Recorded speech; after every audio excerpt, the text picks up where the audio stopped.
il se passerait quelque chose d'étrange, comme une odeur de catastrophe, de déluge, de force majeure. Mais pourtant, rien en apparence, l'anonymat habituel. Et pourtant, quelque chose qui ferait qu'au lieu de fuir les regards, on se mettrait tous à les chercher avec avidité. À les appeler, comme si on pouvait appeler l'humanité par nos yeux.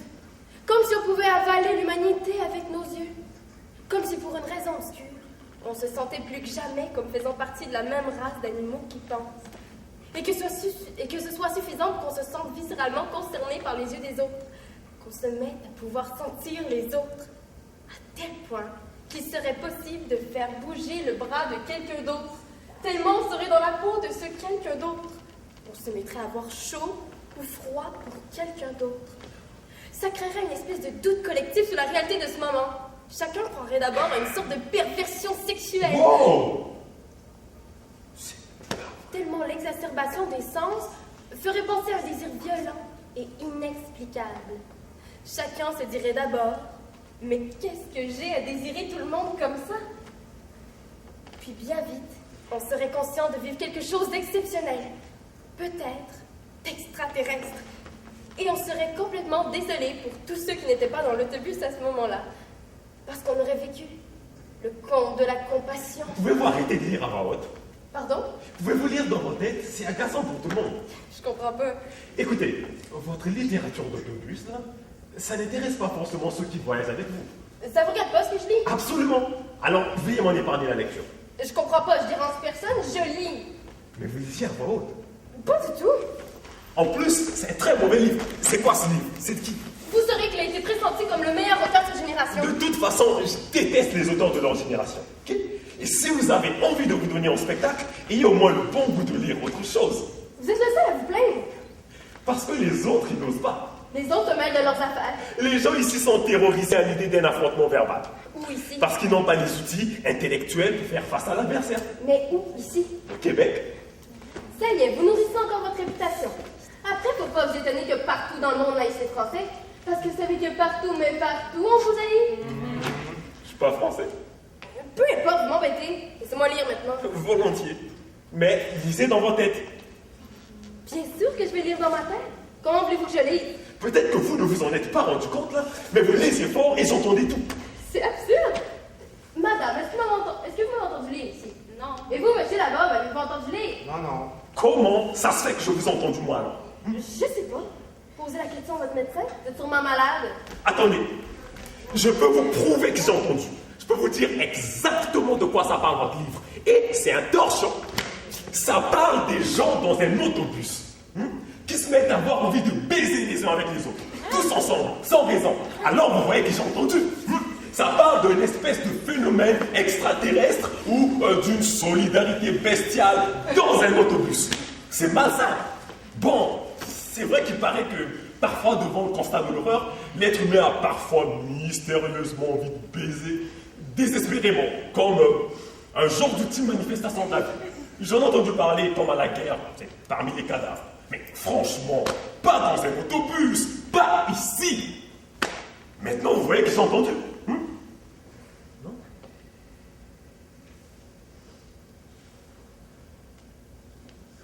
S'il vous plaît, dites-moi que vous disiez à voix haute. Même en chuchotant. Parce que vous ne pouvez pas me laisser dans un tel état de doute concernant ma santé mentale. Ça se fait pas, son pire ennemi, le faire douter de sa santé mentale. Laissez-la tranquille maintenant. Il faut que je sache ce qui m'arrive. D'habitude, je suis un bon citoyen. Dans l'autobus, je parle à personne. Je vous jure que d'habitude, je prends l'autobus sans faire d'histoire. Mais cette femme, elle m'a agressé. Elle a le de mon oreille. Elle m'a susurré des mots dégueulasses. Monsieur, ou bien vous sortez, ou bien c'est moi qui vous sors.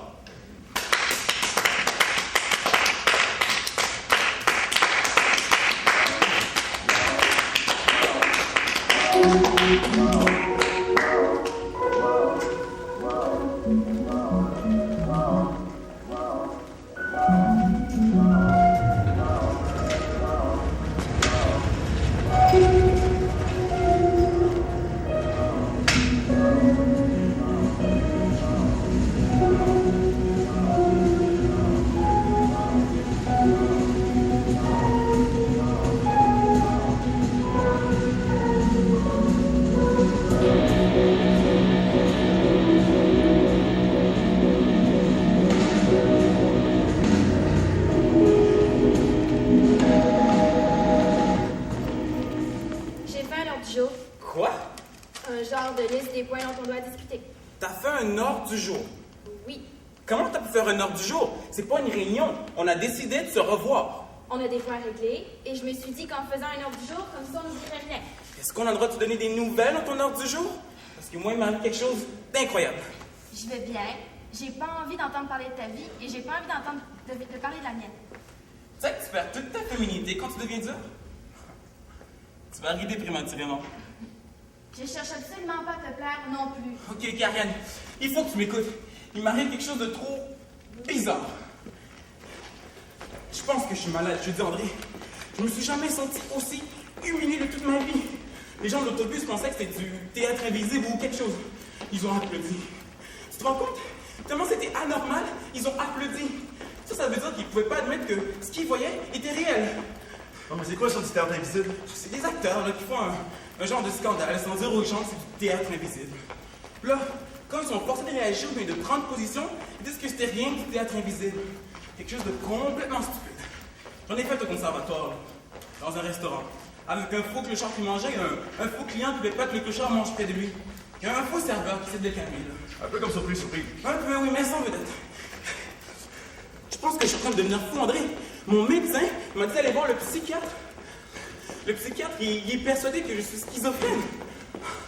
Je suis en train de devenir fou et toi, tu restes calme. C'est comme si je te disais que je pensais être hyper métrope. Toi, tu branches pas. Moi, je nage en plein paranormalité. Je ne ferai plus jamais sortir de chez moi. Je ne ferai plus jamais aller travailler. Je travaille pas. André, c'est pas ça la question.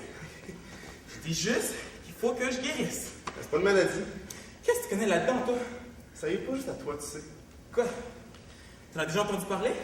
Les Asiatiques. Quoi? Les Asiatiques? Ouais. Tu te rappelles mon voyage de 2 ans? Ah, ton trip spirituel? Bon, premièrement... J'en reviens pas que t'aies fait un ordre du jour. On a déjà fait du camping ensemble. Je vois pas le rapport. Symboliquement, c'est très fort le camping. Je veux dire, tu t'amusais à avoir peur des ours pour que je te sorte dans mes bras. Tu te blottissais. Le matin, quand j'allumais un feu pour te faire cuire des toasts, tu te blottissais encore. Et aujourd'hui, t'as besoin d'un ordre du jour pour me parler. Écoute. J'ai pas le temps, Max. Tu me trouvais très viril en homme des bois. T'as détesté cette fin de semaine de camping. Justement, c'était une grande preuve d'amour de ma part. T'as pas arrêté de chialer qu'on aurait dû aller à l'hôtel. C'est parce qu'on n'était pas équipés. Moi, je suis pour le camping équipé. On était équipés. On n'était pas équipés, on n'avait pas de tapis de sol. Mais tu tellement douillet aussi. Je suis pas douillet. J'ai des problèmes de dos. Si t'avais une lordose comme la mienne, t'aurais un peu plus de compassion. Bref. Bref.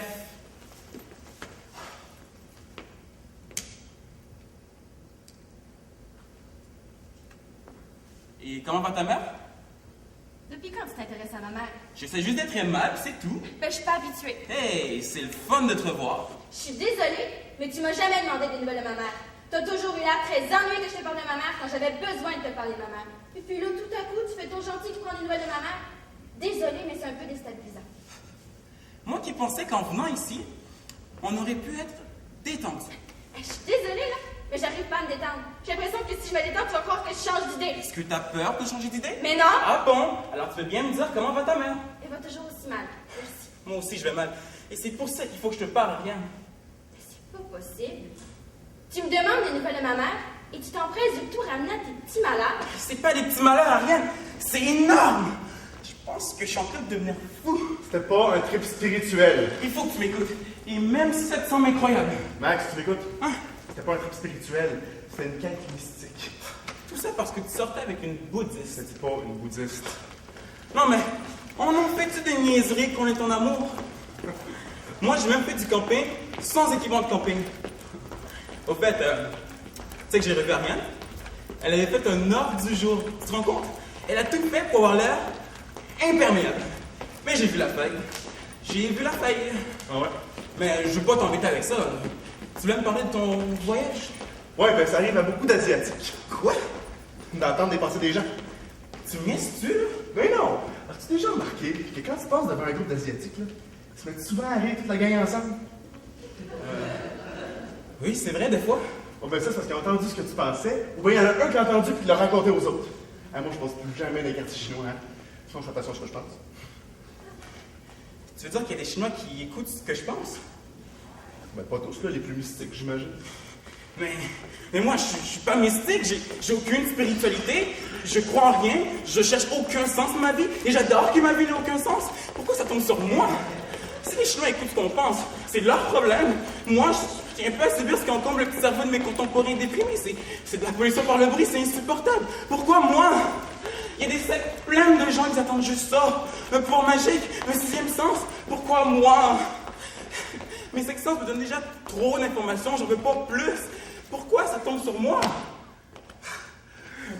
C'est étonnant. Il faut que tu m'écoutes, Ariane. Je pense que je suis victime de quelque chose. Encore? T'as toujours prétendu être victime de quelque chose. D'incompréhension, de persécution, de complot. Je ne peux rien faire pour toi. J'ai abandonné, tu comprends? Excusez-moi! Ariane, réponds! Bonjour. Je regardais la série Le Bonheur d'à côté. Je vous trouve bien bonne. Merci. Allez-vous refaire autre chose à la télévision? Pas vraiment. Je fais surtout du théâtre. Ah bon? C'est pas grave. Est-ce que je peux avoir un autographe quand même? Bien sûr.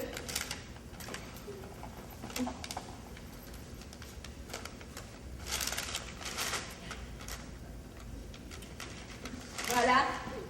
Merci beaucoup. Merci, puis bonne chance, là. Merci.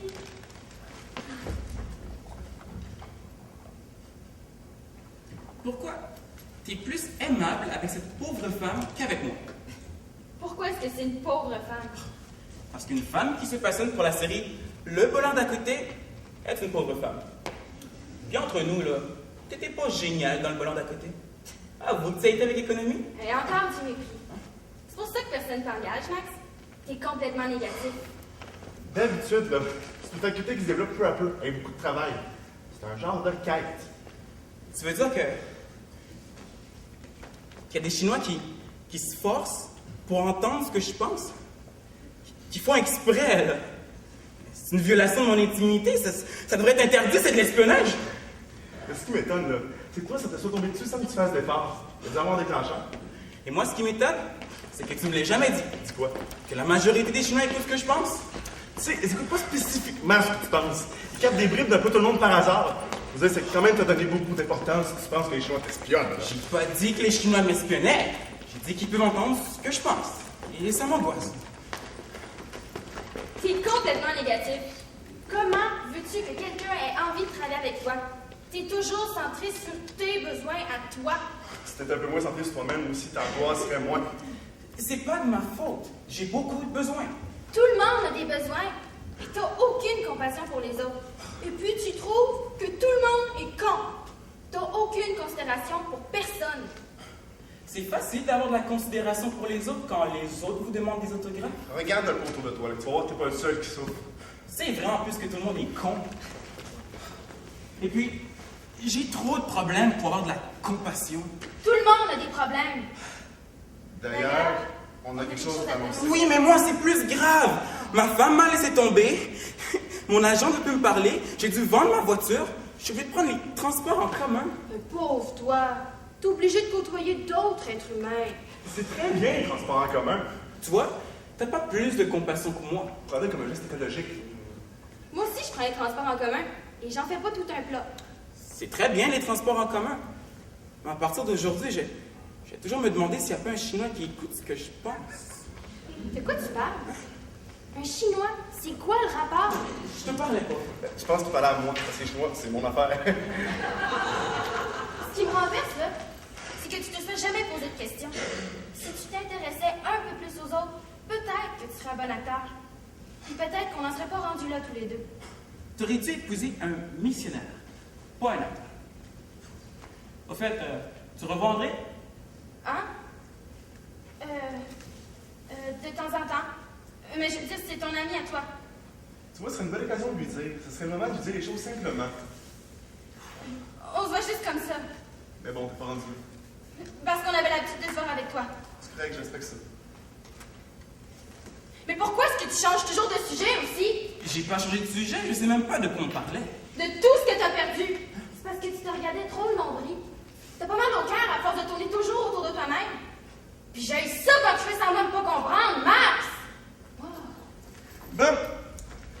à mon cours de yoga. Puis Max, essaie donc d'être un peu moins centré sur toi-même, ok? C'est comme la bouilloire. Si tu la regardes là, l'eau va pas bouillir plus vite. C'est quoi le rapport? André, c'est quoi mon rapport avec une bouilloire?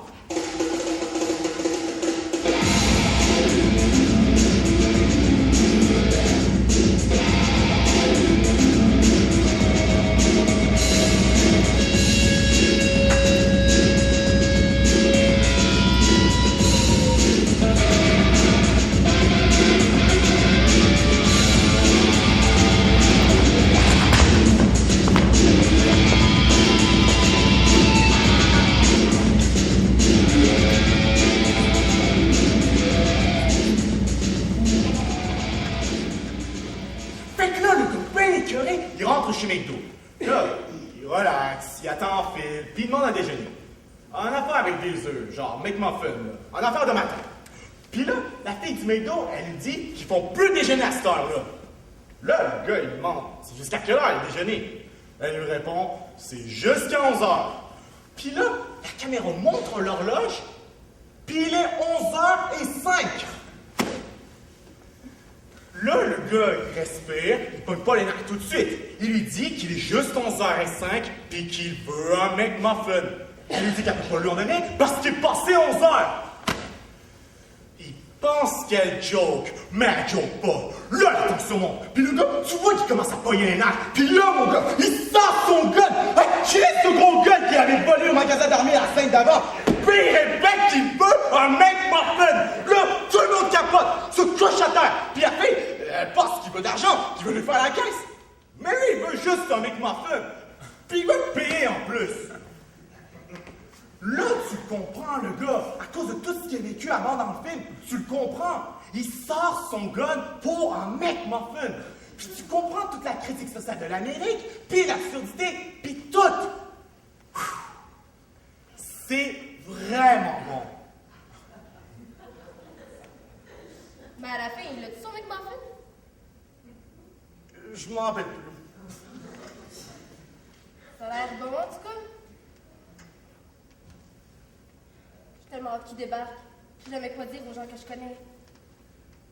Puis, est-ce que tu revois Jean-François puis toute la gang? Oh non, pas vraiment. Mais j'ai vu sa soeur dans l'autobus. Elle s'est mariée. Tout le monde se marie, je capote. Puis, à part ça, ça va bien, toi? Ouais, ça va. Je finis les études. C'est long. C'est quand même drôle qu'on ait déjà couché ensemble, puis on sait même pas quoi se dire. C'est de l'intimité. L'intimité que le premier gars qui a touché mes seins.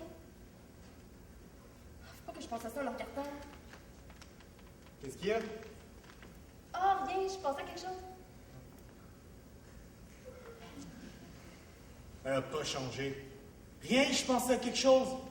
Puis là, elle a gardé tout pour elle, puis moi, j'étais supposé deviner. Je débarque ici. Ben, salut. Salut. Attention à toi. Toi aussi. Pourquoi il me regarde de même, lui? Il y avait juste à l'appeler, c'est pas compliqué. C'est pas dans la revue qui disait de se mettre de la bière dans les cheveux. Mercredi 7, jeudi 8, vendredi 9, samedi 10, dimanche 11, lundi 12. Oh shit! Lundi, c'est un 12! Comme Marianne le tendre. C'est quoi donc du cholestérol? Voiture un pépin, j'ai peur des chauffeurs de taxi. J'ai honte, mais depuis que j'ai une voiture, j'ai du mal à voyager avec des gens que je choisis pas. Parce qu'ils prennent toute la place. Je veux dire, c'est dans ma tête. Ça m'empêche de réfléchir ou de penser à rien puisque je pense à eux. Je fixe les gens et on m'a déjà dit que c'était très gênant. Je peux pas m'en empêcher. C'est comme si j'avais besoin de me situer par rapport aux autres. Je fais un genre de fiche technique de la personne assise en face de moi. J'essaie de deviner si cette personne a une vie sexuelle active, si elle a un emploi valorisant, si elle a des enfants, si elle est intelligente, si elle est sportive.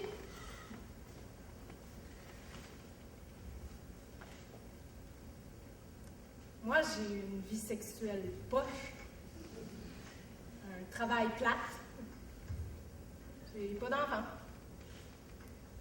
Je sais même pas si je suis intelligente, puis j'ai jamais essayé d'être sportive. Est-ce que je suis triste?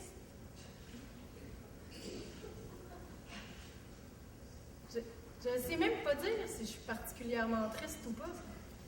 Ça fait longtemps que je vis dans un état moyen, alors je sais plus c'est quoi les émotions extrêmes. Me tiens la main. De l'autre, elle tient mes mitaines pour que je puisse bien tenir le poteau avec une main sans mitaine pour que ça glisse pas. Il y a de la place pour s'asseoir, mais je préfère rester debout pour bien sentir l'autobus quand il tourne et quand il freine. Tantôt, j'essaierai peut-être de m'asseoir derrière et regarder par la grande fenêtre. Une dame m'a demandé si je voulais m'asseoir à sa place. Mais moi, je voulais pas m'asseoir à côté du monsieur qui est assis à côté de la dame. Alors, il faut que j'attende que 2 places se libèrent pour être sûre d'être assis à côté de ma mère ou à côté de personne. Ma mère me détache mon manteau et dessert mon fleur en me disant qu'il fait chaud. Mais moi, je te dis, c'est toujours ma mère qui décide quand j'ai chaud, quand j'ai faim, quand je suis fatiguée. Elle a peur que j'ai la santé fragile à cause d'Intergénie. Elle a peur de tout ce qui pourrait m'arriver quand je vais chez mon père à Ottawa. Peut-être que je suis en dépression. J'ai pas d'amis. Je peux pas devenir amie avec Ariane Letendre parce que je serai toujours jalouse d'Ariane Letendre. J'ai peur d'aller chez elle. Faut pas que j'aille chez elle. Là. Pourquoi j'ai dit oui? Faut pas que je fouille dans ses affaires. Là. Faut pas faire ça. Je le sais qu'il faut pas faire ça.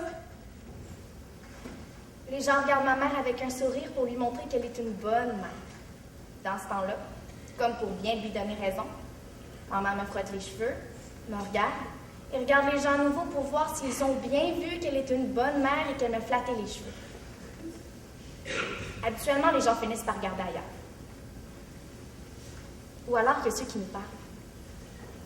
Surtout les vieux, à cause de la nostalgie. Mais maintenant, je suis toute seule dans l'autobus, puis personne ne me parle. Je suis tout seul dans l'autobus.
Alors, j'ai essayé de me calmer. Je me suis dit, comme le petit garçon, je suis tout seul dans l'autobus. Je me répétais ça pour faire abstraction des autres, pour arrêter de les entendre. Je me répétais encore, je suis tout seul dans l'autobus. Ça marchait pas. J'entendais encore les gens. On aurait dit un coup monté. Il y en a une qui pensait à Ariane. Tu te rends compte de la coïncidence? Ariane, elle me poursuit jusqu'à dans les pensées des autres. Ariane est une actrice qui a le vent dans les voiles. C'est normal que le monde pense à elle. Elle a son public depuis le bonheur d'à côté. On a travaillé fort. Puis maintenant, elle a le vent dans les voiles. Parlons-en du vent dans les voiles. Il faut que je travaille. La seule façon de m'en sortir, c'est de me concentrer sur quelque chose. Il faut absolument... Max, t'es mon ami. D'abord, t'es mon ami. Mais on peut plus travailler ensemble. Je te l'ai déjà dit. Je sais que c'est dur à admettre, mais t'es peut-être pas faite pour ce métier-là. T'es trop fragile. Je pense plus être capable de te représenter. T'es pas représentable. Tu sais, Max, pour faire une crise de vedette, là, il faut d'abord être une vedette. Jacqueline, tu peux pas me faire ça. Donne-moi une seule audition, ok? Une seule, la dernière. Une audition de n'importe quoi, mais elle est vraie, là. Je peux voir ce que je peux faire, mais il n'y a pas grand-chose pour le moment. Une publicité. Je reviens sur mon serment. J'accepte de faire de la publicité, d'accord? Je suis en train de changer, Jacqueline. Quand même déclic, j'ai compris. C'est l'inactivité qui me rend fou, qui me fait entendre ces choses. C'est l'inactivité qui me fait fabuler, c'est ça. Il faut que je sois actif dans la société. Il faut que je travaille. Jacqueline! Max, j'ai une réunion, là.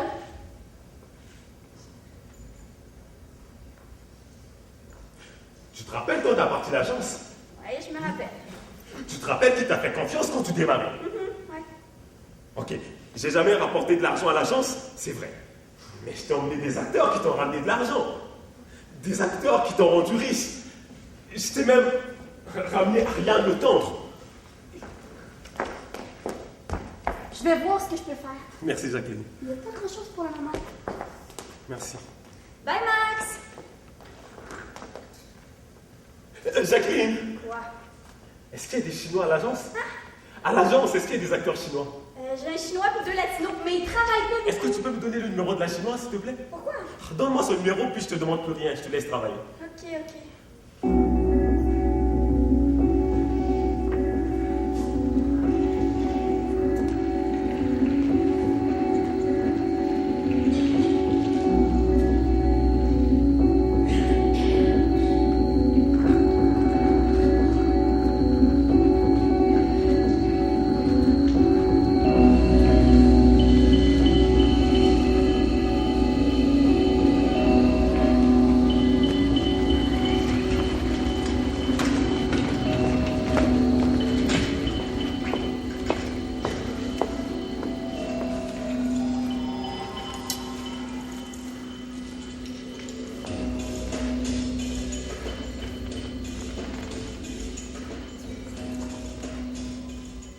C'est tout ce qui compte. J'ai rendez-vous et c'est quelque chose avoir rendez-vous. Ça veut dire que quelqu'un va m'attendre. Va s'attendre à me voir. Cette personne se sera dit, aujourd'hui, j'ai rendez-vous avec Pauline. Et ce sera pour toujours cette journée où cette journée aura eu rendez-vous avec Pauline. Ce sera le titre de cette journée. Un titre qu'on ne pourra jamais effacer de toutes les mémoires, même si cette journée même s'efface un jour. Le rendez-vous avec Pauline. Et si je n'allais pas à ce rendez-vous? Quelqu'un m'espérerait, s'impatienterait, puis s'inquiéterait alors pour moi, et j'occuperais toutes ses pensées. Je ferais l'objet de son désir le plus violent pendant plusieurs minutes de suite, au point que je suis tentée de ne pas aller à ce rendez-vous, juste pour savoir que quelqu'un m'espérerait pendant plusieurs minutes de suite. Savoir que quelqu'un dirait « Mais que fait Pauline ?»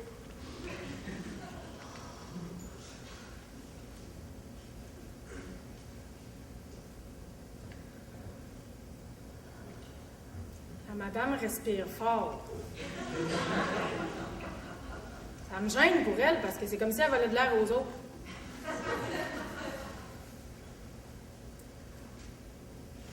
Elle n'est pas si laide que ça, mais elle a l'air déguisée.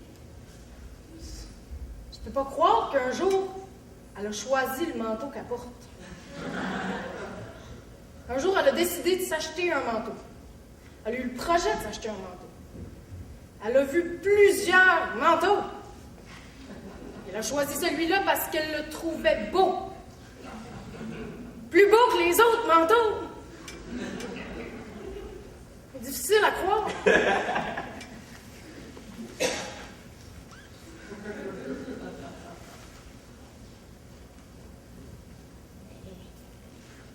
Pas si laide que ça.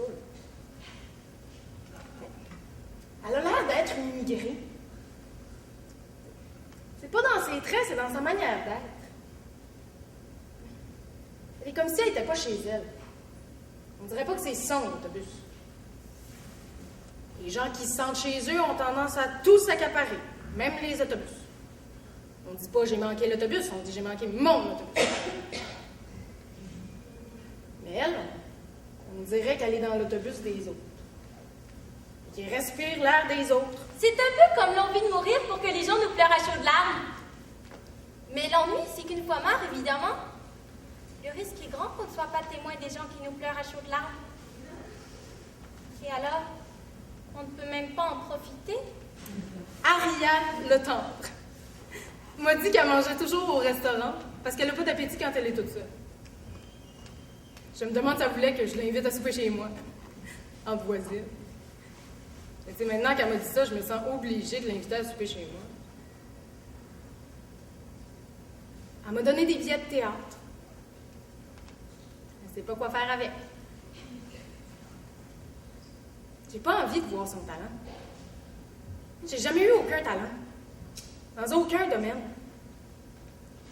Je dansais dans une classe de ballet avec plein de filles. Et on était face à un grand miroir et c'était l'adage. Et je me regardais danser dans le miroir et je me trouvais bonne. Je trouvais que je dansais bien. J'étais surprise par ma propre grâce. Et puis tout à coup, je me suis rendu compte que je regardais pas le bon reflet dans le miroir. C'était pas mon reflet que je regardais. Je regardais le reflet d'une autre fille. Comme on se ressemblait toutes en rose et en chignon et à faire les mêmes mouvements, j'avais cru que c'était moi. J'avais cru que c'était moi qui dansais si bien, mais en fait, quand j'ai repéré le bon reflet dans le miroir, mon reflet à moi, j'ai bien vu que j'avais aucun talent. Et ça m'a déprimée. Personne ne sait que j'ai rendez-vous. Personne ne se doute de ce qui m'arrive. Ils se disent que je suis une madame qui prend l'autobus, comme eux. Je dis madame parce que je suis consciente que je fais partie de la catégorie des madames et pas de la catégorie des femmes. C'est pas tout à fait pareil. Ou peut-être qu'ils se disent rien du tout à mon sujet. Après tout, je suis juste une forme de manteau. Pas une silhouette. Une forme. Pourquoi est-ce que j'ai accepté ce rendez-vous d'ailleurs? Moi qui n'ai aucune espèce de silhouette. Il est anthropologue, spécialisé dans l'interprétation des fouilles archéologiques. Je ne me rappelle plus exactement ce qu'il fait. Ce n'est pas squelettologue, parce que ça, je m'en serais rappelé. Mais en tout cas, il déterre des squelettes et c'est pour ça qu'il ne voit pas les êtres humains de la même façon que les autres. Je lui ai demandé si ça faisait peur quand il trouvait un squelette, à cause de l'aspect macabre. J'espère qu'il n'a pas trouvé que ma question était trop stupide. Il m'a dit qu'il n'a jamais eu peur quand il trouvait un squelette. Parce que la première chose qu'ils voyaient, c'était un sourire. Quand ils sont plusieurs à trouver plusieurs sourires en même temps, ça fait comme un lit de sourire. Et ça, c'est beau. C'est large, un sourire de squelette. On sourit plus fort une fois qu'on est mort. Je suis contente qu'il m'ait raconté l'histoire des squelettes, parce qu'il a cru que ça pourrait me toucher. Il a cru à ma sensibilité alors que moi-même, j'y croyais presque plus. C'est pas dit comme d'autres. En quoi cette forme de manteau pourrait-elle bien être intéressée par un sourire de squelette?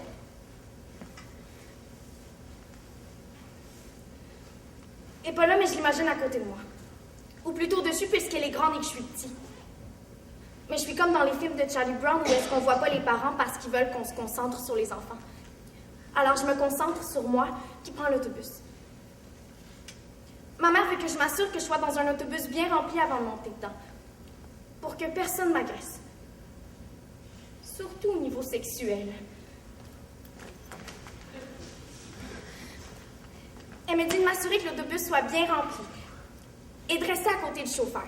Et de le dire au chauffeur si quelqu'un essaie de m'agresser au niveau sexuel. Mais étant donné que ma mère n'a pris aucun arrangement préalable avec le chauffeur, je sais pas s'il est d'accord pour me sauver la vie. Excusez-moi. Excusez-moi.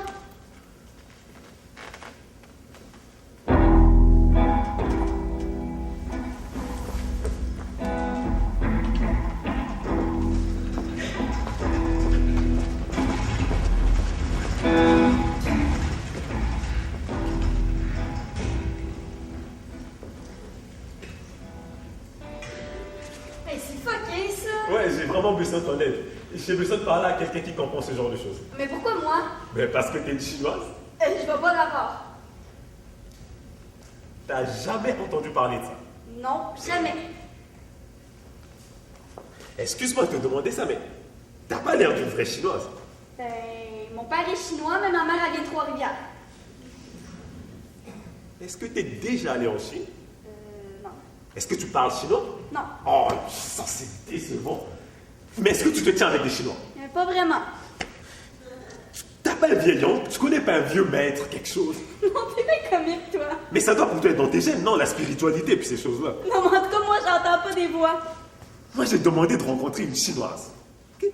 Une vraie chinoise avec de la philosophie orientale. Une vraie chinoise avec de la médecine parallèle et de la martiale. Est-ce que tu bois du thé au moins? Hein? Est-ce qu'au moins tu sais manger avec des baguettes?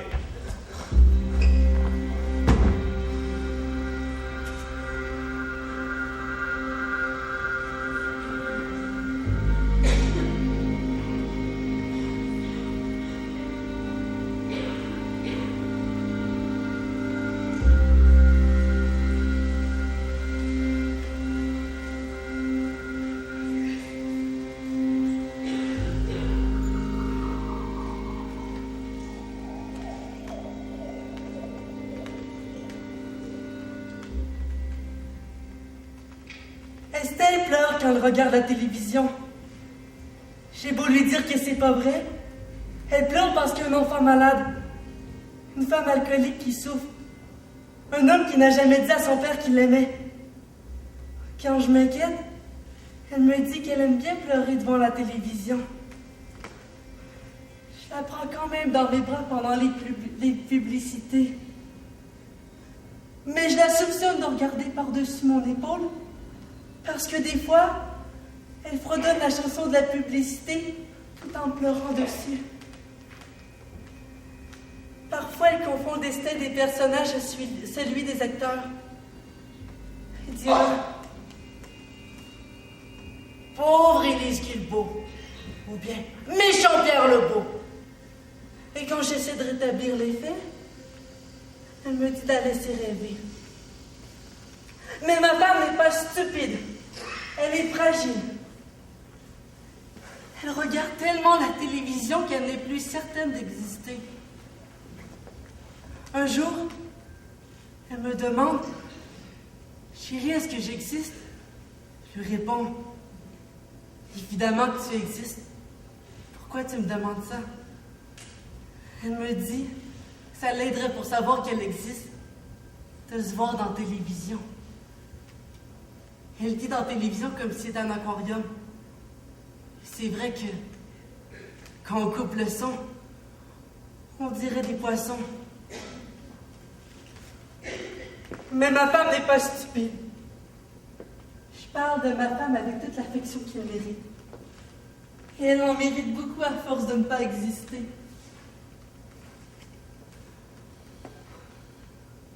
Un jour, j'ai acheté une caméra vidéo à ma femme pour qu'elle se regarde et qu'elle existe. Je l'ai filmée et on s'est installé pour la regarder. Elle ne s'est pas reconnue. Elle me dit « Change de poste, c'est pas au bon poste. » Je lui dis « Mais oui, c'est au bon poste. » Elle me dit « Mais non, c'est pas moi. » Je lui dis « Mais bien sûr que c'est toi. » Mais non, c'est pas moi. Regarde, chérie. Regarde. Tu es assis sur une des chaises de notre cuisine. Et puis là, regarde. C'est notre table. Et puis au-dessus de ta tête, l'horloge.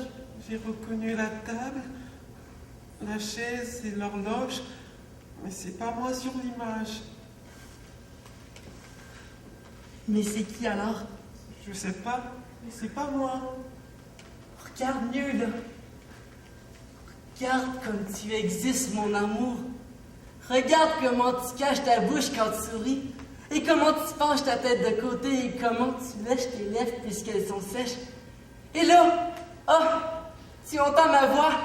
Je suis derrière la caméra. Et je te dis, mon amour, laisse-moi te lécher les lèvres parce qu'elles sont sèches. Tu ris dans la télévision. Je t'ai fait rire. Tu voûtes un peu les épaules comme pour ton rire sorte pas trop fort. J'ai reconnu ta voix.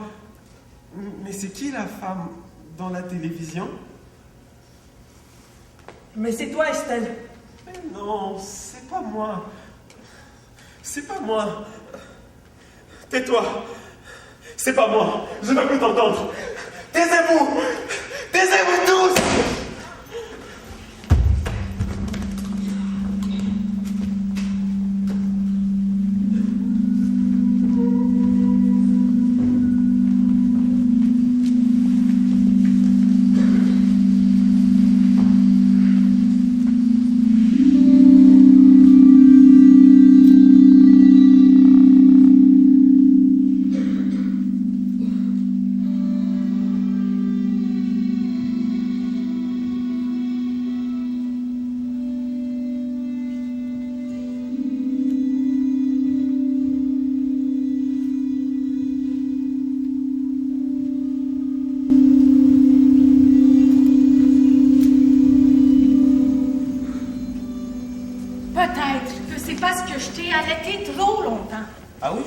Combien de temps? 4 ans et demi. 4 ans et demi? Là, j'ai eu de l'aide, là. Comment ça? Ben, elle avait trop de lait. Alors, des fois, c'est elle qui te nourrissait.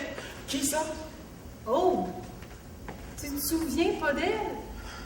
Faut dire que t'étais encore petit quand elle a quitté la commune. Je sais pas, là, maman. Tu devrais revenir en campagne. T'es trop sensible pour vivre en ville, là, t'as l'air malade. Ah oui, mais regarde, maman. Ici, il y aura toujours une place pour toi, mon bébé. Tu sais ça. Puis ici, pas besoin d'argent. On est autosuffisant. On vient de terminer notre éolienne. Non, maman. Ça te ferait du bien, un peu d'air frais, des légumes du jardin, du fromage de brebis. Je sais pas, là. Tu sais qu'il y a beaucoup de jeunes qui se sont joints à nous? C'est bien. Ricardo. Si? Ricardo, je te présente mon fils, Max. Bonjour. Bienvenue, Max. Ricardo, tu verrais pas d'inconvénient si Max partageait ta chambre. Non. Non, je veux pas. Je veux dire. Je suis pas venu pour ça du tout. Si tu préfères, tu peux prendre notre chambre.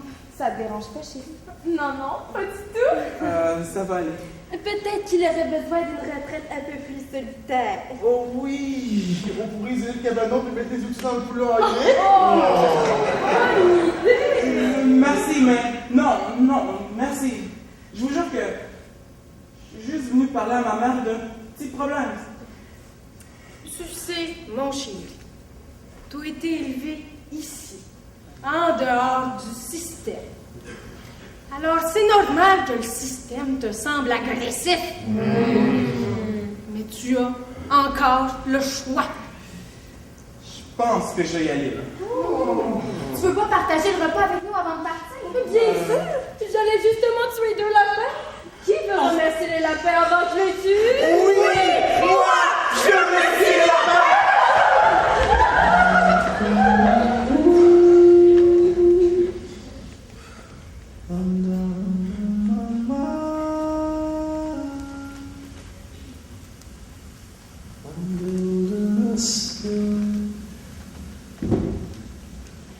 To slow down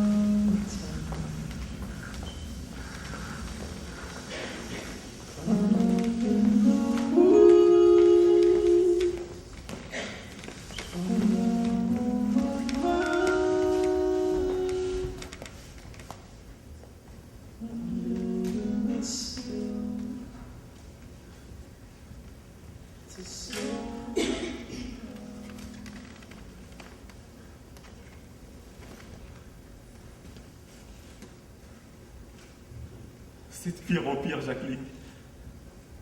Tu peux pas m'en vouloir. Je me reconnais même plus. Je commence à trouver les êtres humains captivants. Je réussis de peine et de misère à décrocher une édition. Toi, t'es même pas foutu d'y aller. Tu te rends pas compte que c'est ma réputation que tu joues? Si tu fais le clown, c'est moi qui passe pour le clown. J'ai pas été capable de me rendre à l'audition. C'était physiquement impossible. C'est comme si j'avais plus aucun intérêt pour mon destin personnel. Essaie de comprendre, Jacqueline. C'est comme si le destin des autres prenait toute la place. Alors, tous les jours, je prends le même autobus. Même pour aller nulle part, dans l'espoir d'entendre encore. Mais aussi avec la peur de disparaître. Parce qu'à force de vivre leur histoire, la mienne n'a plus aucune espèce d'importance. J'essaie de me concentrer pour ne plus les entendre. Et quand je leur crie, taisez-vous!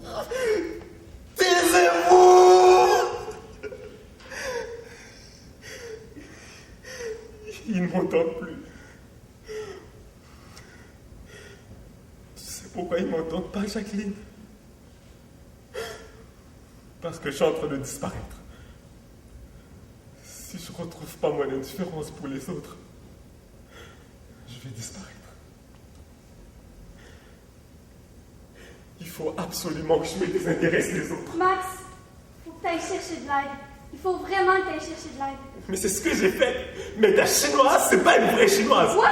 Ta chinoise, c'est pas une vraie chinoise. Sa mère est de Trois-Rivières, puis elle sait même pas manger avec des baguettes. Max, tu me fatigues! Tu seras jamais un acteur. Sais-tu pourquoi?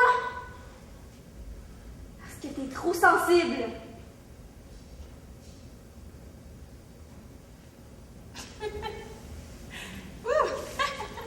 Hey, trop sensible pour être acteur. C'est la chose la plus stupide que j'ai entendue toute ma vie. Elle est vraiment épaisse, Jacqueline, quand elle veut, hein? Moi, je vais te le dire ce que j'en pense de ton phénomène paranormal. C'est beaucoup plus simple que tu le crois. Voilà. Habituellement, l'être humain s'ouvre au monde extérieur après quelques mois d'existence. Il commence à se positionner de plus en plus clairement par rapport aux autres. Parents, famille, amis, voisins, étrangers. Il est même capable de faire des gestes pour les autres et de prendre du plaisir dans la joie des autres. Tandis qu'à la naissance, il n'a conscience que de lui-même et de ses désirs propres. Les premiers mois constituent l'étape la plus individualiste d'une vie. Toi, tu es resté à cette étape beaucoup plus longtemps que les autres. Et au lieu d'en sortir progressivement comme tout le monde, tu en es sorti la semaine dernière, d'un seul coup. Alors c'est sûr que ça doit faire un choc de prendre conscience de l'univers.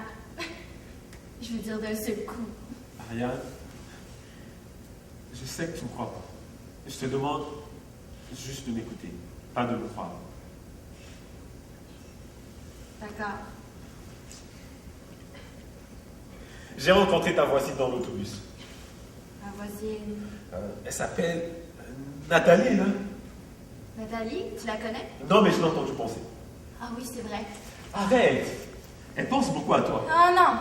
Tu vas pas m'embarquer dans tes affaires de télépathie, là, je veux rien savoir de ça. Mais Ariane! Quoi?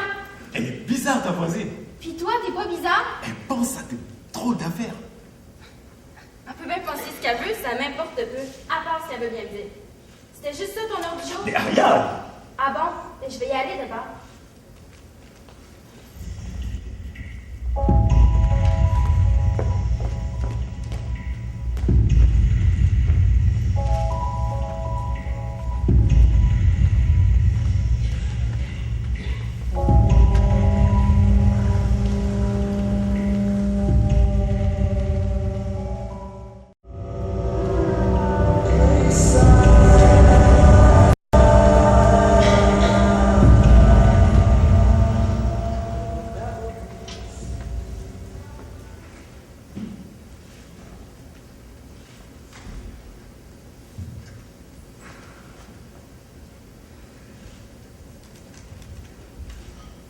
Bonjour.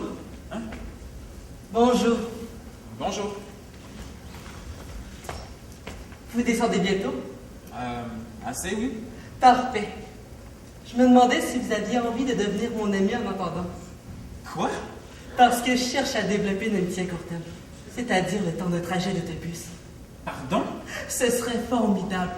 On deviendrait de grands amis. Vraiment, toute épreuve. Vous savez, le genre d'amis qu'on peut compter sur les doigts de la main, mais tout de suite, et seulement tout de suite. On discuterait, on se confierait, on se dirait nos cas de vérité. Peut-être qu'on s'engueulerait, mais on serait si heureux de se retrouver après qu'on se pardonnerait tout de suite. On se défendrait l'un l'autre devant n'importe qui. Je ne laisserai personne te faire du mal parce que je serai ton ami. Et après, on se dira au revoir. On se reverrait plus jamais. Et on aurait été les meilleurs amis du monde. Pourquoi vous prenez pas quelqu'un d'autre? Non, non, non. Allez-y. Parlez-moi de vous. Je vais vous écouter. J'ai beaucoup d'empathie. Vous pouvez vous laisser aller. Mais j'ai rien à vous dire, moi!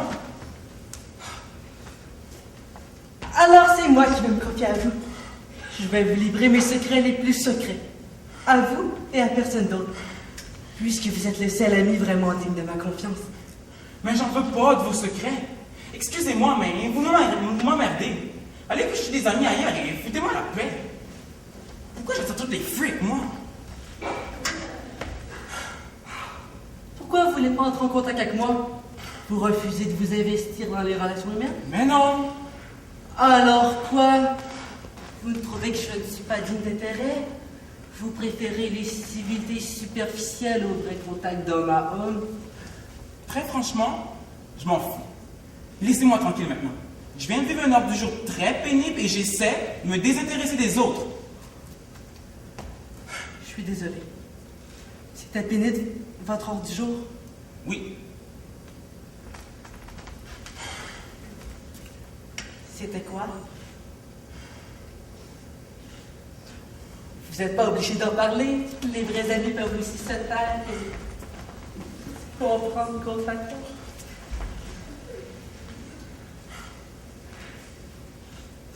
Me laisse prendre l'autobus toute seule, mais pas le métro. Parce que le métro, c'est dans la terre et c'est dangereux.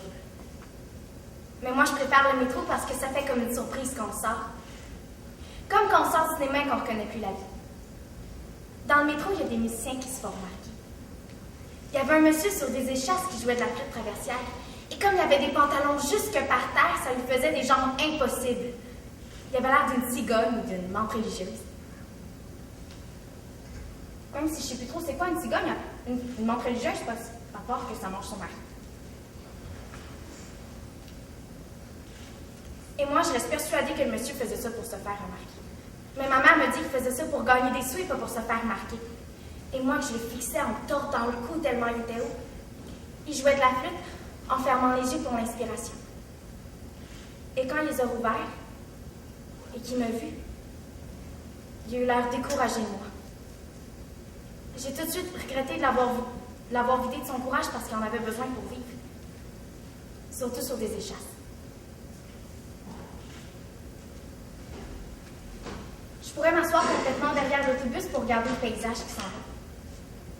Mais la dernière fois, ça m'a fait tout triste la grande fenêtre de derrière parce que ça donne l'impression qu'on quitte un endroit pour toujours.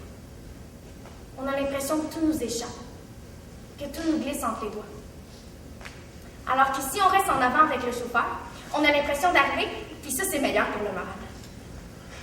Il est brillant, le petit garçon. Qui? Le garçon qui tient sa tuque, là. Oui? Qu'est-ce qu'il a? Il est très intelligent. Vous ne trouvez pas que ça prend beaucoup de prétention pour décider qu'il est intelligent et qu'il ne l'est pas? Peut-être. J'aime ça vous remettre en question comme un vrai ami. Merci. Et comment sauriez-vous qu'il est intelligent, ce petit garçon?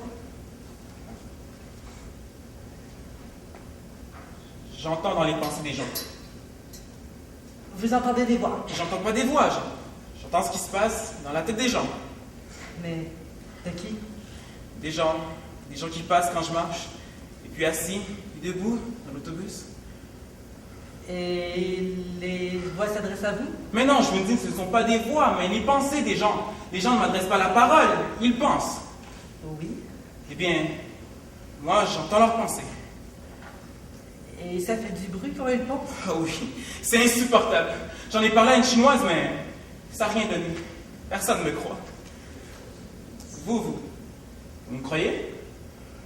Bien sûr, je suis votre ami. Merci. Et c'est comme un genre de télépathie? Non, je crois que je souffre de compassion. Je dois descendre. Merci, vous avez été un ami extraordinaire. Vous avez beaucoup compté pour moi. Bonne journée. Bonne journée.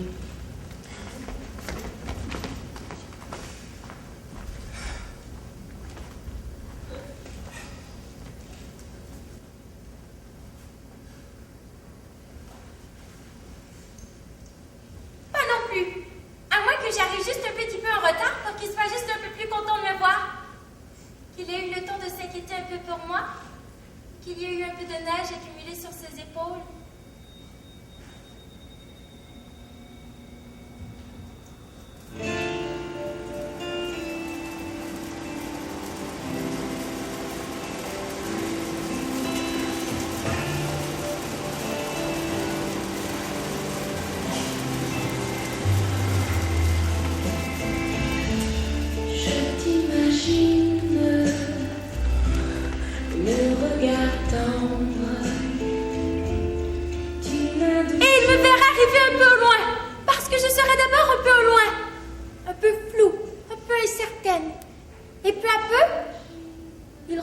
reconnaîtrai ma forme de manteau parmi les autres formes de manteau.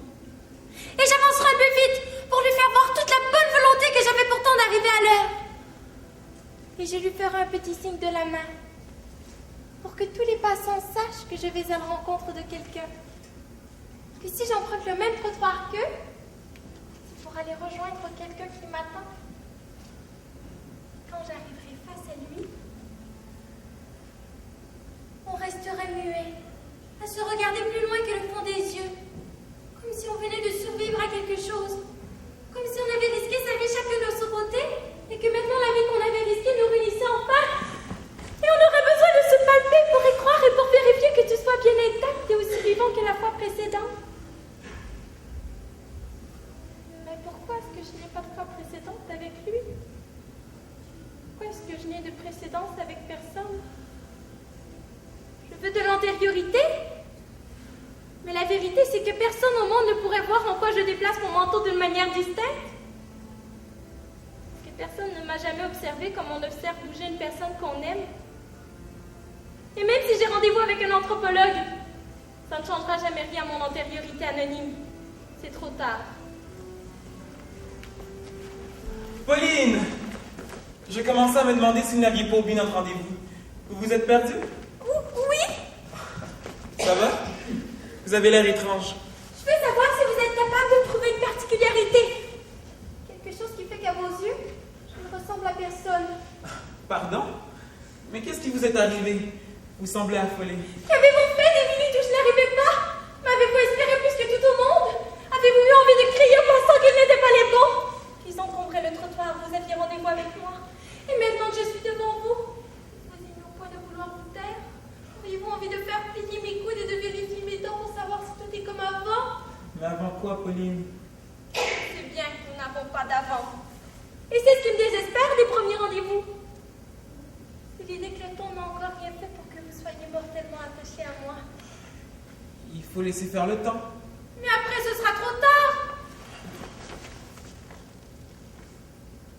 Moi, c'est tout de suite que je veux de l'antériorité. C'est tout de suite que je veux des bons souvenirs. Je ne veux pas vous rencontrer. Je veux vous connaître depuis toujours. Que ce soit la première fois et la première fois depuis très longtemps. Et qu'on se dise, c'est fou comme après tant d'années, c'est encore comme la première fois. Vous savez, il faut laisser faire le temps. Ça m'est égal. Je serais prête à être nostalgique pour avoir vécu. Je n'ai pas le pouvoir de changer le passé. Alors tant pis. Je n'irai pas à notre premier rendez-vous.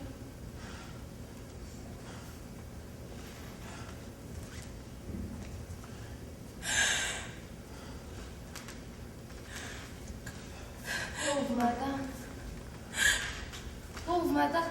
Pourquoi elle pleure comme ça?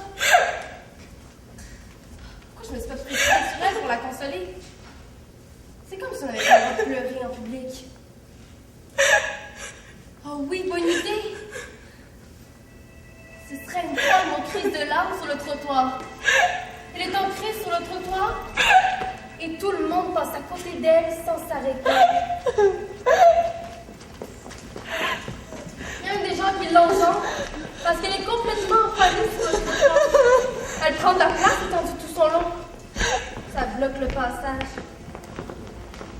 Puis lui a mis une petite vieille qui lui marche dessus parce qu'il n'a pas d'autre place où passer. La femme pleure tellement qu'elle fait une grosse plaque autour d'elle. Ça dure plusieurs heures. Elle pleure tellement que la police reçoit des plaintes. Et une policière intervient auprès d'elle.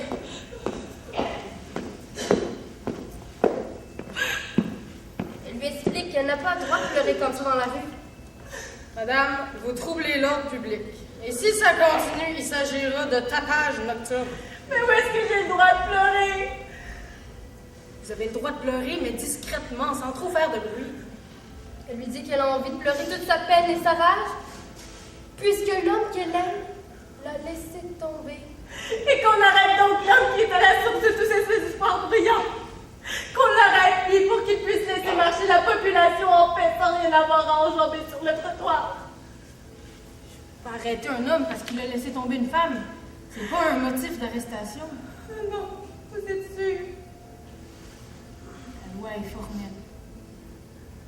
Alors elles en sont là. Elle qui se remet à pleurer, et la policière accroupie près d'elle. La policière se met à lui parler à l'intérieur de l'oreille, tout doucement. Elle est tellement loin dans son oreille qu'elle est presque dans sa tête. Elle veut l'appeler par son prénom, comme elle a appris dans ses cours de premiers soins. Elle se rappelle qu'on doit parler aux rescapés en disant leur prénom. Parce que souvent, après un accident, un prénom, c'est tout ce qui reste à un rescapé. Elle lui demande donc son prénom à l'intérieur de son oreille. Après, est-ce qu'elle tombera amoureuse? Oh non, quand même pas, là! Maudit, j'ai jamais d'idée pour écrire une histoire. Pas manquer mon arrêt. L'autre jour, j'ai manqué mon arrêt et je me suis rendue jusqu'au terminus. Et là, j'ai attendu dans l'autobus jusqu'à ce qu'il reparte dans le sens inverse. Et quand il est reparti, j'ai de nouveau manqué mon arrêt et je me suis rendue jusqu'à l'autre terminus. Et ainsi de suite, d'un terminus à l'autre, jusqu'à ce qu'il fasse tout noir et que ma mère soit folle d'inquiétude. Et puis là, elle m'a dit, mais pourquoi est-ce que tu es resté aussi longtemps dans l'autobus? Est-ce que tu t'es perdu ou quoi? J'ai répondu que non. J'étais simplement absorbée. Mais absorbé par quoi? Par des choses. Mais quelle chose? Tu comprendrais pas. Comment? Je ne comprendrai pas. Dis tout de suite que ta mère est une imbécile. Même si tu te crois au-dessus de tout parce que tu as un quotient très intellectuel, tu sauras que c'est moi qui ai fabriqué ton gros cerveau. Tu étais dans mon ventre quand tout s'est mis en place pour te pouvoir d'un cerveau. Alors, tu peux bien me dire qu'est-ce qui t'a absorbé au point que tu fasses 5 fois le trajet complet de l'autobus? Je me demandais comment c'était d'être un grand-père avant l'âge. Il y a une maladie qui donne des visages de grand-père à des enfants de mon âge. Ils ont mon âge et ils ont des visages de grand-père. Tu te rends compte? Je l'avais dit, Daniel. Je l'avais dit de ne pas regarder ce documentaire-là. Des oreilles de grand-père. Des genoux de grand-père. Le cou. Les dents qui manquent. Ils ont tous des grands-pères. Sauf le regard qui en a vu d'autres. Puisqu'ils n'ont rien vu presque parce qu'ils ont mon âge. Leur corps est si pressé de mourir qu'il vieillit à vue d'œil. Ça doit être terrible d'avoir un corps prêt à mourir sans l'exploit d'avoir vécu jusque-là. Je veux dire, sans avoir pris le temps que ça prend d'habitude pour devenir un grand-père. Mon chéri, il va falloir que tu arrêtes de t'occuper des malheurs des autres. Puis là, je me suis demandé si le petit grand-père de 8 ans, sans cheveux et sans dents, pouvait tomber amoureux d'une vraie grand-mère de 80 ans. Ton arrêt! Tu vas encore manquer ton arrêt! Dans le documentaire, il montrait un rassemblement de ses enfants vieillards. Un genre de fête pour que chacun voit qu'il n'est pas le seul au monde. Ce qui est un droit fondamental. Ça donnait un tableau surréaliste. Des petites jambes de vieilles dans des tout petits shirts roses. Des perruques comme des déguisements d'Halloween. Des lunettes comme si c'était des bains. Des rires d'enfants qui chevrotent. Des longs nez, des grandes oreilles partout. Et les parents. Comme des géants à la police qui regardent leurs petits monstres se mêler pour la première fois d'autres petits monstres venus de partout dans le monde. Pour la première fois, leur enfant n'est pas plus laid qu'un autre. Alors ils profitent de chaque instant de ce qui ressemble à un carnaval sur notre planète.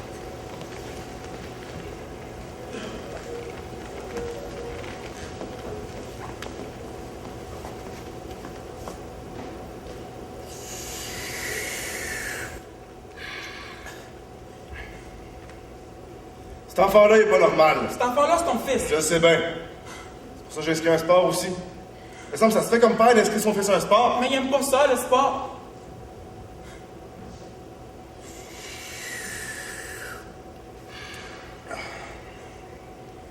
Je l'ai inscrit au soccer. Je me suis dit, tant qu'il joue, il va arrêter de penser à des affaires bizarres. Mais non, pas capable de faire comme les autres. À son premier match, là, au lieu de courir après le ballon, de laisser compter des buts comme n'importe quel enfant normal, il est resté planté au milieu du terrain et il a fait le commentateur. Il a pris sa main comme pour faire un micro et il a commenté le match. Son coach a pris le viré fou. Tout le monde regardait comme si je devais intervenir. Il faisait perdre son équipe, l'équipe des jaunes. Là, les parents de l'équipe des jaunes devenaient agressifs. Je savais pas quoi faire. Qu'est-ce que j'aurais dû faire? Parce qu'il aime pas ça, la compétition, c'est tout.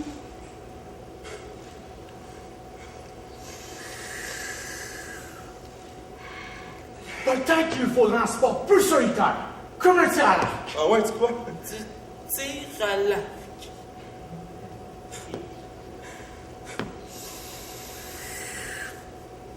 Ou du ballet classique. Waouh! Moi, je trouve ça bien viril, le ballet classique. Mais toi, évidemment, j'aime pas. Non, pleure pas, man. Quelqu'un veut encore du thé? Pourquoi est-ce que chaque fois que t'es mal à l'aise, tu proposes du thé? Je propose du thé parce qu'on reçoit thé par an. Et que je suis poli, imagine-toi donc. Moi, son ange, j'adore le sport. C'est peut-être parce qu'il écoute trop la télévision qu'il aime pas le sport. J'étais maigre, mais j'en avais dedans. Si au moins écouter petit bonhomme. On était 14 chez nous. Oh, tu vas pas recommencer avec tes histoires, là! Maman! T'es pas encore parti, toi? Daniel, écoute ça. Un vieux truc de sportif. Daniel, j'aimerais ça t'inscrire à une activité physique. Non, je veux pas. Donne un bec à ta grand-mère avant! Non, je vais manquer mon autobus, là. T'as pas besoin de l'inscrire à un sport. T'as juste à jouer avec. Enlève-y ses bottes, il va faire du sport. On était 14 chez nous. ça! Puis il y avait rien que 3 paires de bottes d'hiver, puis on devait se passer les bottes. Puis on devait marcher 3000 pour aller à l'école. Mais quand c'était pas notre tour de bottes, qu'est-ce qu'on faisait pour se réchauffer les pieds? Vous sautiez ces clôtures. Hey, mais vite, puis c'est vrai cet enfant-là? Tu vois, je compte toujours la même affaire! J'ai manqué mon arrêt, là. Donne un bec avant de partir! Obligé le pas, là. Mais c'est donc de donner un bec à ma mère. Pourquoi t'es jamais de mon bord? Arrêtez, je vais manquer mon arrêt. Je pense que je vais retourner à Ottawa, moi. Ben c'est ça. Va rejoindre notre poupoune à Ottawa. Il y a un canal rideau à Ottawa! Tu pourrais faire du patin! Merde, mon arrêt, je l'ai encore manqué. Merde, mon arrêt!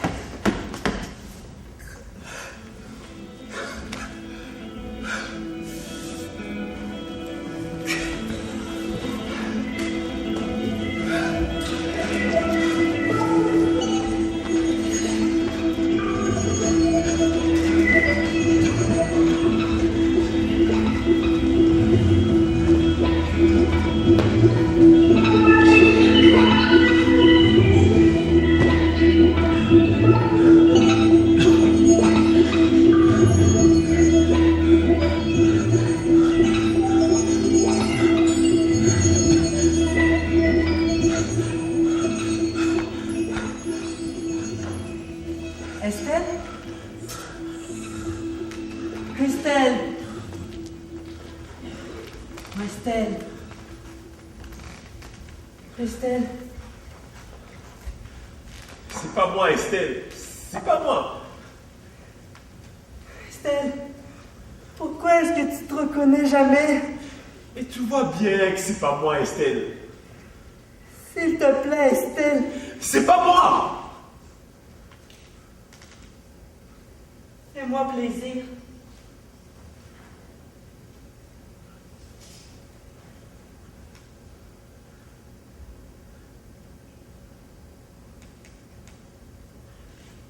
D'accord. D'accord, Roger. Je vais t'amener là où c'est bien plus beau que dans une télévision.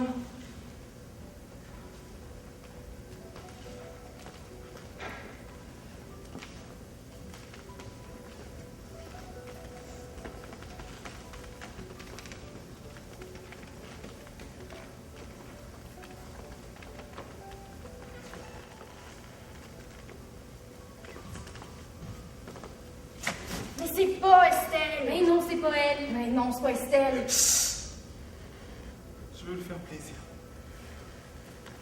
Nous allons nous déplacer tout doucement, simplement pour tourner.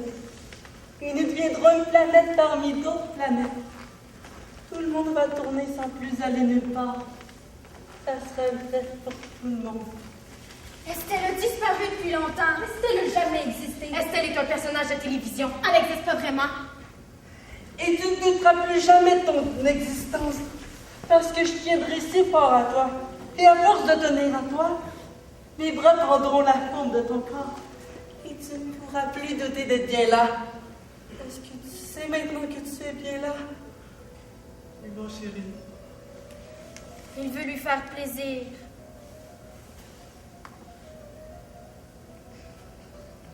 Nous graviterons tranquillement, toi autour de moi, et moi autour de toi, dans un mouvement que rien ne peut interrompre, comme les objets dans l'espace dont la course est sans fin. Nous tendrons l'un vers l'autre jusqu'à l'infini. Et la seule raison de ce mouvement sera notre tendance à aller l'un vers l'autre sans jamais dériver.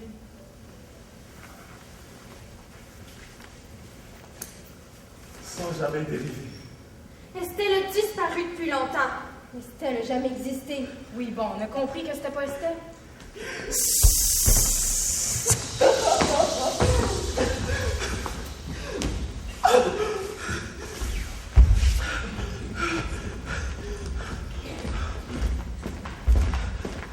J'ai dit, ça a-tu de l'allure, ça a-tu du bon sens?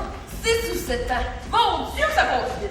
Such a lovely place, such a lovely... Des petits pois d'haricots. Des petits pois, non, d'haricots. Un Dorito là, un auto Niro, un auto Lago. Oh, ton qu'est-ce que ça se marre? 575 piastres pas chauffé, ben là, tu trouves rien en bas de ça.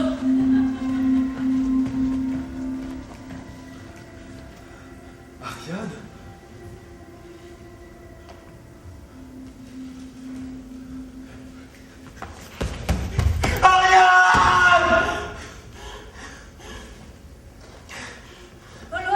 Elle est où? Vous êtes qui? Et vous êtes qui? Voisine. Je m'occupe de ses affaires. Quelle affaire? Son courrier, ses plantes, son chat. Et quand est-ce qu'elle revient? Dans 2 semaines. Elle est partie jouer à Ottawa. Qu'est-ce qu'elle est partie jouer? Phèdre. Phèdre? C'est pas Viviane Lacroix qui joue Phèdre. Elle remplace Viviane Lacroix. Vraiment?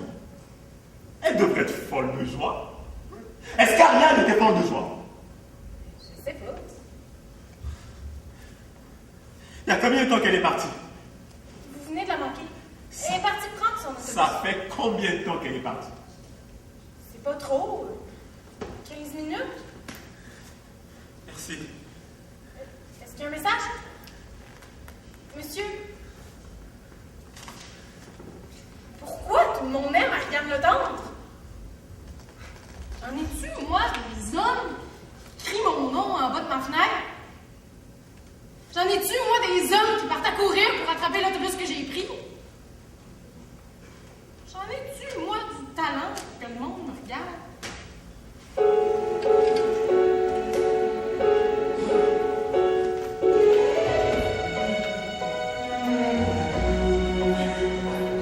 Et toi, Brian, peux-tu me regarder dans les yeux et me dire que tu ne m'aimes plus? Peux-tu me dire que cette nuit-là ne signifiait rien pour toi? Allons, Linda, ne nous disputons pas. Ah! Et tu as encore bu! Avec qui étais-tu cette fois? Avec un collègue, je te l'ai déjà dit. Avec un collègue, bien sûr! Tu me prends pour une valise, Brian! Cesse de me soupçonner, Linda! Il n'y a rien de mal à prendre un verre avec un collègue! Je ne te crois pas! Tu as des traces de rouge à lèvres sur ta chemise! Mais c'est nécessaire! Comment pourrais-je te faire me croire? Quoi? Comment pourrais-je te faire me croire?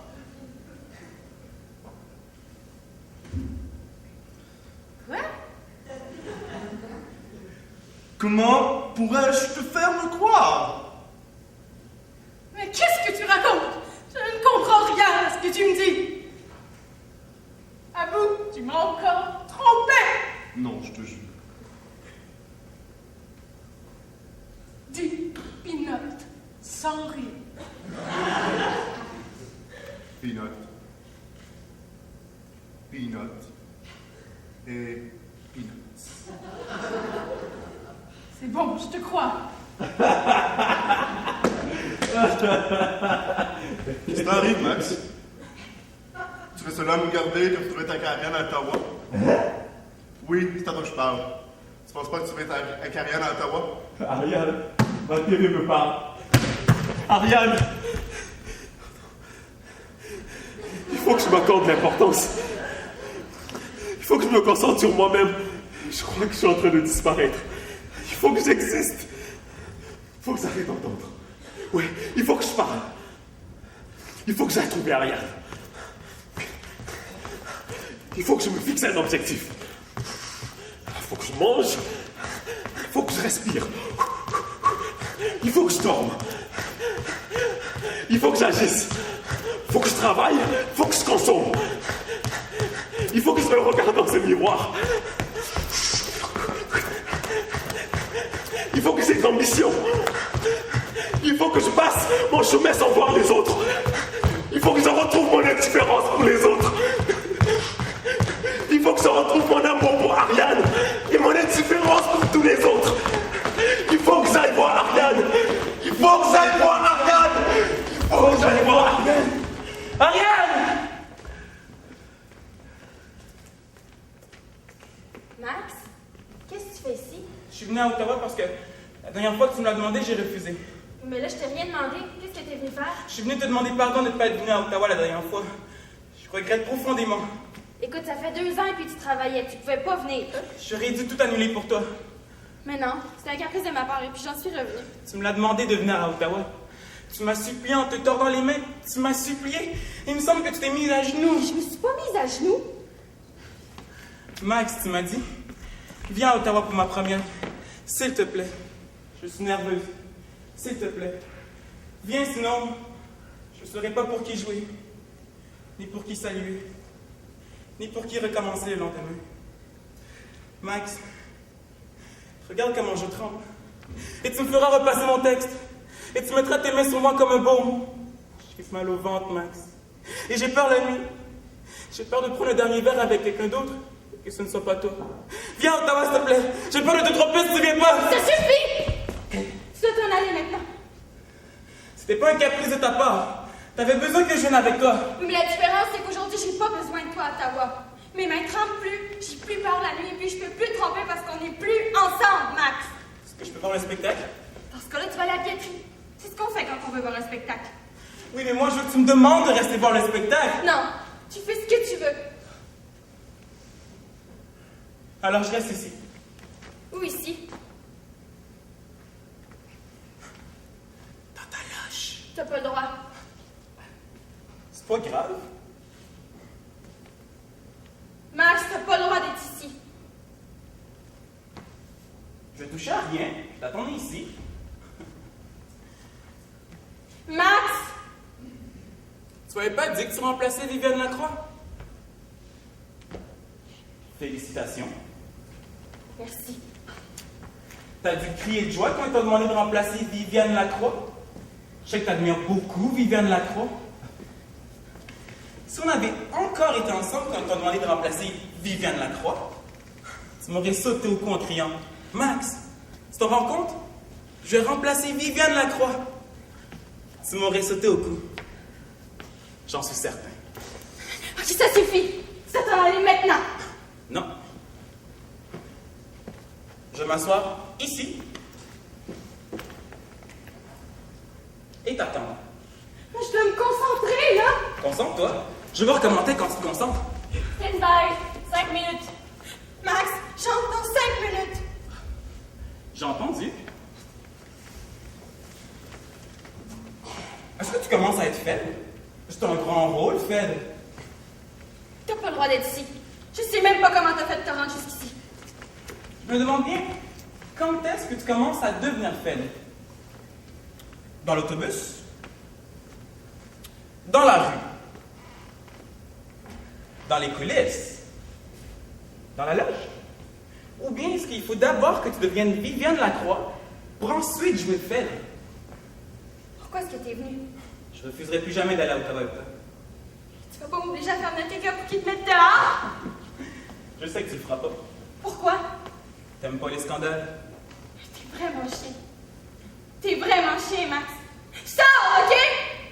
On ira prendre un verre après si tu veux, mais là, sors. T'as même fait du marchandage sexuel pour que je vienne à Ottawa avec toi. Là, je suis à Ottawa, pis t'es pas contente. C'est fou comme les choses changent. Hein? De quoi tu parles?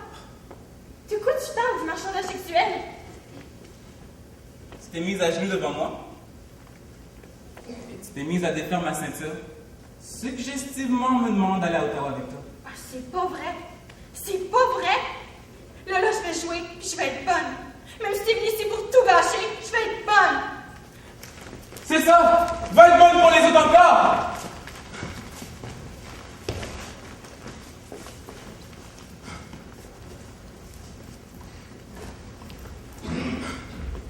T'as toujours été bonne pour les autres. T'en fais pas, Ariane.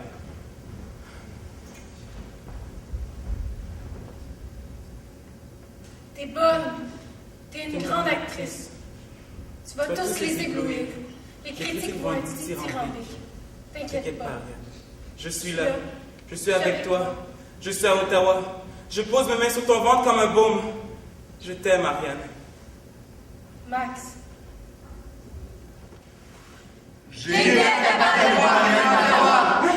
Et c'est ça! Qu'est-ce qui se passe? Je reconnais plus ma voix dans ma tête. C'est plus ma voix qui me parle dans ma tête. Je suis en train de disparaître. Je reconnais plus mon reflet dans le miroir. Ce n'est plus moi dans mon propre miroir. Je vois plus mes genoux quand je cours. Je vois plus mes genoux. Je vais disparaître!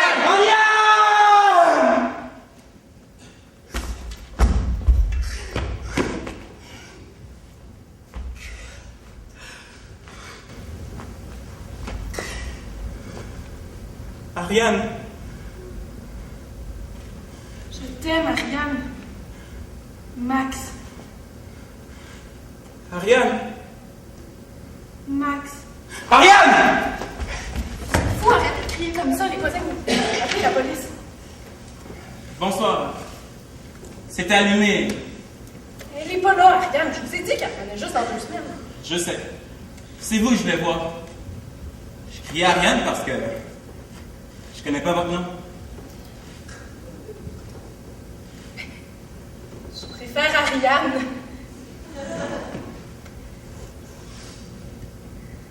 Mais moi, c'est Nathalie. Bon, la prochaine fois, je crierai Nathalie. Moi, c'est Max. Ah, c'est vous? Elle vous a parlé de moi? Oui. Oui, un peu. Avec beaucoup de tendresse, j'espère.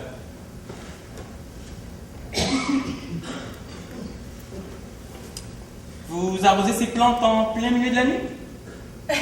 Non, c'est parce que c'est une histoire complètement folle. Ah oui? Oui. J'ai perdu mes clés. Ou alors je les ai oubliées au bar. Rentré tard, j'avais un peu bu.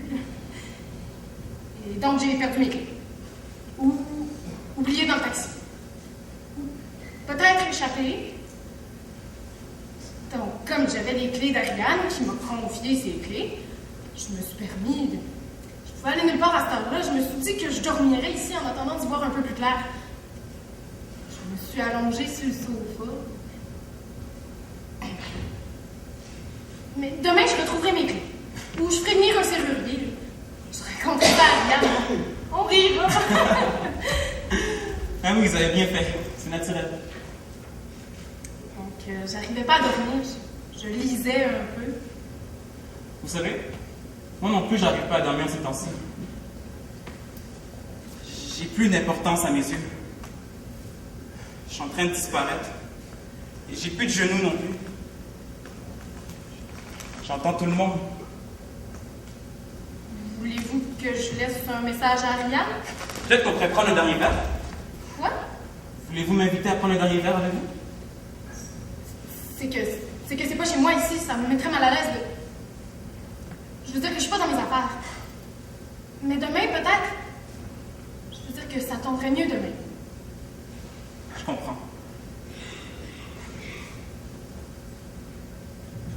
Bon, je vais rentrer, je suis un peu découverte. Mais oui. Elle est jolie, votre robe de nuit. Merci. Je la reconnais. Donc, à demain. Je serais ravie de prendre un verre avec vous demain. À demain.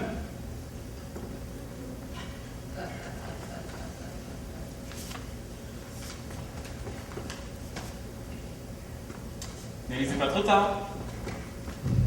Bonne nuit. Je suis presque Ariane Le Tendre. Je porte sa robe de nuit et ses mots de ventre et je lis les lettres d'amour que tu lui as écrites. Je marche dans ses pas qui vont de la cuisine à la chambre. Je marche sur la pointe des pieds pour que mes yeux soient vis-à-vis son regard. Alors je vois précisément son paysage. J'ai son point de vue sur les choses. J'ai accès à tous les plans qui occupent sa mémoire. Et Quand je me regarde dans son miroir, c'est son reflet que je vois. Je suis presque Ariane, le tendre. Je suis Ariane parce que c'est le nom que tu as crié vers la fenêtre. Je suis Ariane si tu veux bien de moi. Pour toi, je vais être Ariane alors qu'elle est à Ottawa. Alors qu'elle est en train d'être bonne pour les autres. Alors qu'elle nous laisse seuls et désolés avec ses fantômes de spectacle. Alors qu'elle est occupée à être Phèdre. Alors qu'elle s'amuse à avouer son amour honteux et à vouloir mourir pour de faux.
J'aime pas aller à Ottawa. Mon père viendra me chercher à l'arrêt et là, il voudra faire des activités avec moi.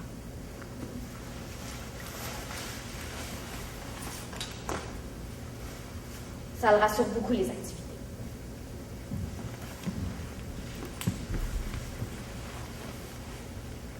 Je suis beaucoup trop petit pour être au cégep, mais ça, c'est pas de ma faute.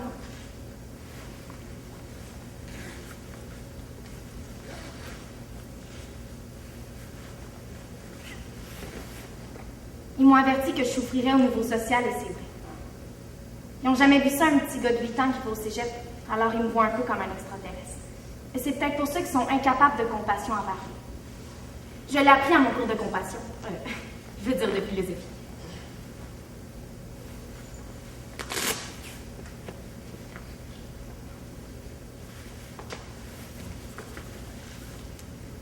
Le professeur de philosophie a pris une pomme. Il l'a frottée jusqu'à ce qu'elle devienne rouge et brillante. Et ensuite, il nous l'a montré longtemps. Et lentement, très lentement, il a pris une grosse bouchée de la pomme. Et il a dit, « Vous ne souffrez pas pour cette pomme.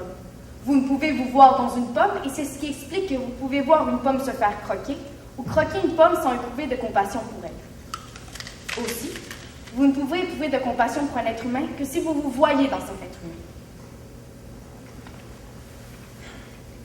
J'ai tout de suite pensé au documentaire sur les enfants grands-pères. Des enfants dans lesquels il est difficile de se voir, puisqu'il est difficile de se voir dans la peau d'un vieillard avant l'âge. Ensuite, il a continué à manger sa pomme, et on n'a pas bronché. Il a ajouté, en mangeant sa pomme, qu'il y a certains animaux, surtout des mammifères et encore plus des singes, pour lesquels il est plus facile d'éprouver de la compassion pour d'autres. C'est parce qu'on leur attribue des traits, des réactions ou des comportements humains. Il s'agit d'anthropomorphisme, qu'on pratique de manière plus ou moins consciente.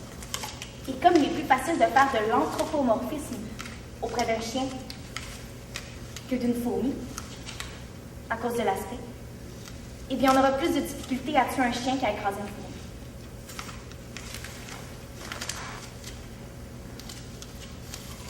J'ai bien aimé ce cours de compassion, mais depuis, je suis incapable de manger une pomme. Parce que quand je croque dedans, j'ai l'impression de voir son sang couler, de l'entendre crier. Ça m'empêche de fonctionner normalement. Je fais de l'anthropomorphisme systématique. Moi.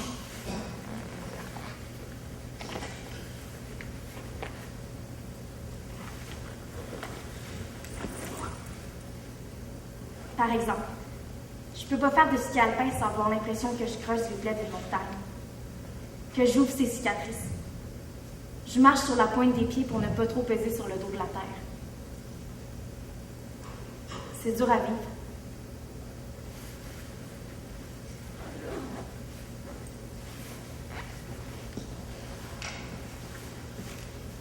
Je l'ai dit à ma mère. Mais elle m'a répondu que je devrais m'amuser avec des enfants de mon âge. Hey Max! Qu'est-ce qui t'arrive? T'as l'air épuisé. T'es malade? Oui. Quand je vais arriver à Ottawa, mon père viendra me chercher à l'arrêt et là, il voudra sûrement qu'on aille voir un film pour enfants au cinéma. Il est très inquiet que je sois un génie parce qu'il a peur que ça gâche mon enfance normale. Mais ce qui est le plus dur à cacher pour moi, c'est mon attirance pour les femmes de 30 ans. Et pour la blonde de mon père, Jennifer. Jennifer est très belle. Des fois, je vais rejoindre mon père et Jennifer dans leur lit. Je leur dis que j'ai fait un cauchemar, mais en fait, c'est pour pouvoir sentir le corps chaud de Jennifer, qui dort en soutien-gorge et en petite culotte. Je leur dis que j'ai fait un cauchemar, mais en fait, c'est pour pouvoir sentir son corps chaud. Et je sais qu'ils me regardent tous les deux avec un petit air amusé, comme devant un petit enfant qui aurait des petites pulsions sexuelles. Mais moi, j'ai des pulsions sexuelles de génie!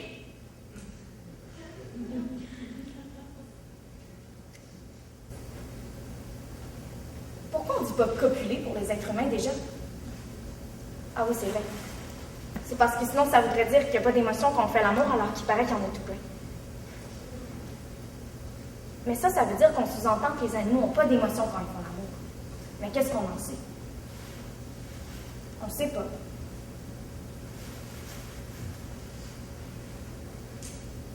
Mais il faut dire que j'ai déjà vu 2 chiens qui le faisaient. Un embarqué sur l'autre.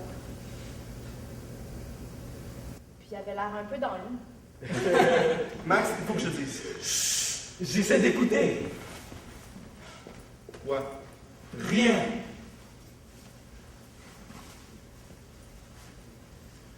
Tout le monde. T'entends encore dans la tête des autres? Oui, de plus en plus. J'entends de plus en plus loin. Comme une gangrène qui grimpe sur moi, je suis en train de disparaître.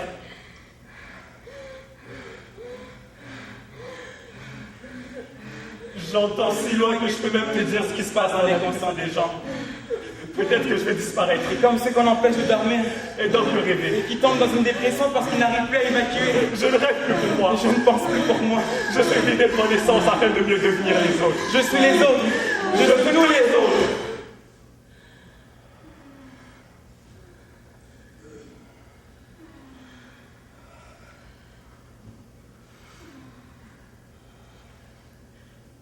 Je suis surtout très fatigué.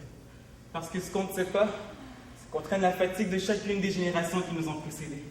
Conscient de sa propre mort, conscient depuis des millénaires de marcher vers la mort, et pas seulement vers la sienne, mais aussi vers celle de l'humanité.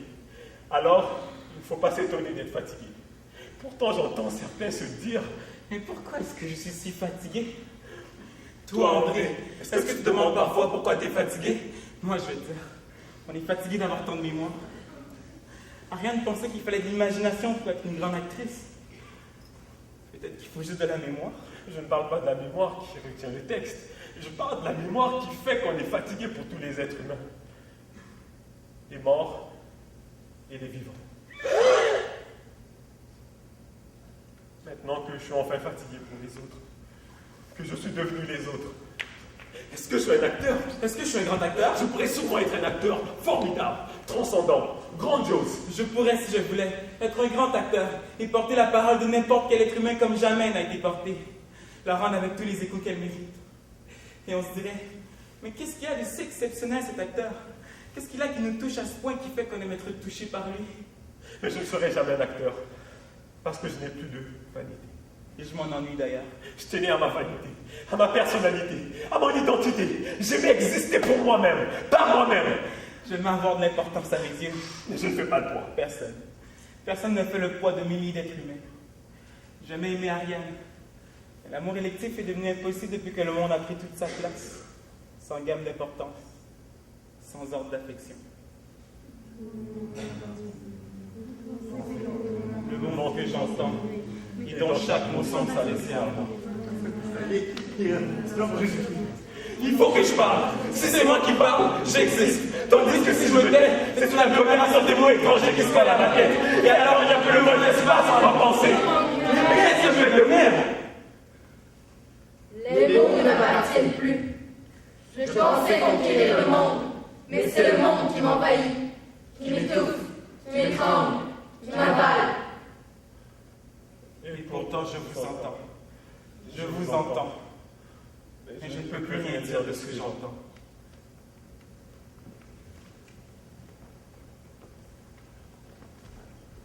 Je croyais être puissant, mais je ne veux rien.